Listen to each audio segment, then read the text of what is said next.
वज़ीर आज़म के साबिक मावन खुसूसी बराए ओवरसीज़ पाकिस्तानी जुल्फी बुखारी ने चेयरमैन पाकिस्तान पीपल्स पार्टी बिलावल भुट्टो जरदारी को 100 मिलियन पाउंड यानी 22 करोड़ 79,62,000 रुपए के हट जाने का नोटिस भेज दिया।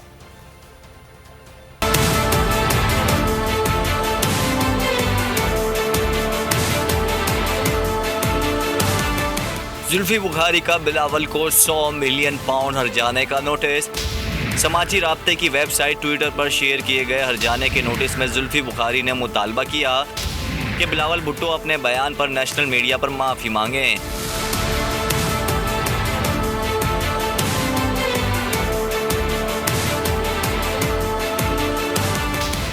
बिलावल आइंदा इस तरह के बयानबाजी से गुरेज करें।